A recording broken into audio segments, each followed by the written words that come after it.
Bonsoir Émilie Rousseau. Vous êtes déléguée interministérielle pour les droits des femmes. Cette nouvelle campagne, Céline Cota-Lorda, vous avez décidé de l'axer sur les violences numériques. Pourquoi ? Bien, on a déjà traité plusieurs formes de violence les précédentes années et ce sujet de la violence numérique, c'est un fléau mondial de plus en plus répandu et qui touche particulièrement les femmes et les filles.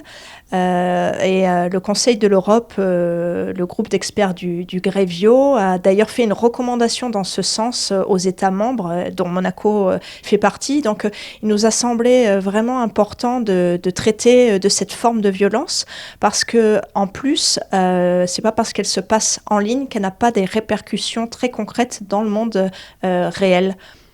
C'est un support grand public qui est utilisé pour cette campagne, le manga. C'est pour toucher justement un large public et plus particulièrement les jeunes.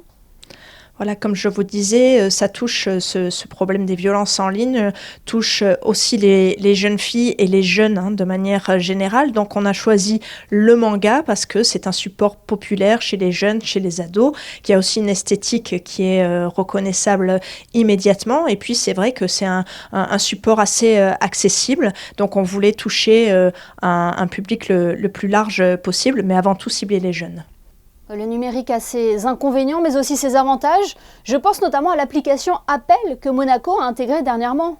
Alors c'est vrai qu'on travaille maintenant depuis plusieurs années avec la délégation interministérielle chargée de la transition numérique qui nous apporte son soutien et son support dans le développement d'outils numériques qui permettent de faire passer des messages d'information. Et c'est le cas de cette application Appel qu'on a lancée en septembre dernier à la Maison du Numérique. Et c'est une application qui est vraiment intéressante parce que vous avez de l'information sur tous les dispositifs d'aide et d'urgence monégasque, mais il y a surtout une fonctionnalité d'alerte qui permet de prévenir des proches de confiance si vous êtes en situation de danger. Donc oui, les outils numériques sont aussi nos amis et peuvent aussi nous aider dans les messages de prévention et d'information à faire passer. Et quels sont les autres moyens, les autres actions mises en place pour lutter contre les violences faites aux femmes en principauté ?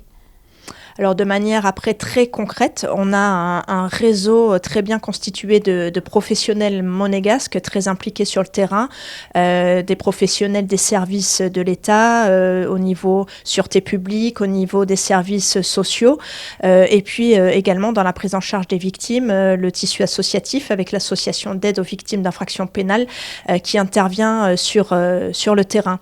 Donc un maillage de professionnels et puis ces professionnels, c'est important aussi de les former. Et là, c'est une des autres actions mises en place par le comité. C'est de la formation auprès des professionnels sur l'accueil, la prise en charge des victimes de violences. Donc, ce sont les principales actions. Malheureusement, Céline Cota-Lorda, c'est un phénomène qui n'épargne pas la principauté.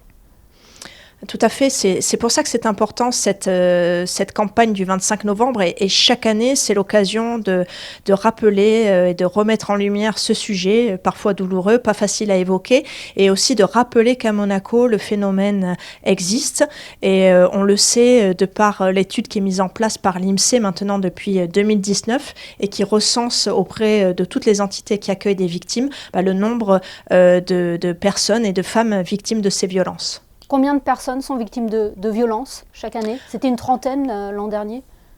Alors, au niveau de la sûreté publique, là, on a les chiffres au 1er novembre 2023, donc il nous manque encore un mois pour l'année, mais on est à 51 cas qui ont été recensés par la sûreté publique.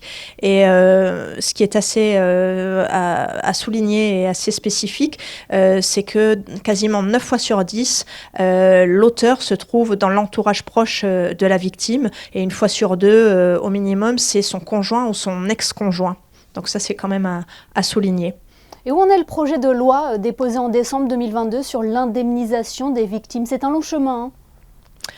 Alors c'est vrai que le domaine législatif est aussi très, très important pour cadrer les choses et le gouvernement a déposé un projet de loi pour indemniser les personnes victimes de violences à caractère sexuel et l'idée derrière ce projet de loi, c'est de pouvoir indemniser les victimes dont l'auteur serait insolvable ou pas en mesure de les indemniser. Et c'est aussi pour le gouvernement une manière de mieux protéger les victimes, de faire qu'il y ait une reconnaissance reconnaissance de ce qui leur arrive, parce qu'il n'est pas normal, parce qu'un auteur ne peut pas payer, que les personnes se retrouvent une nouvelle fois défavorisées et qu'elles soient les oubliées de la justice. Et donc ce projet de loi, pour répondre à votre question, est actuellement à l'étude au Conseil national qui devrait, mais c'est eux qui ont la main sur l'ordre du jour, le voter d'ici la fin de l'année 2023. Donc je l'espère pour améliorer la protection de l'ensemble des victimes d'infractions. Eh bien merci beaucoup Céline Cota-Lorda d'avoir été notre invitée ce soir. Merci à vous.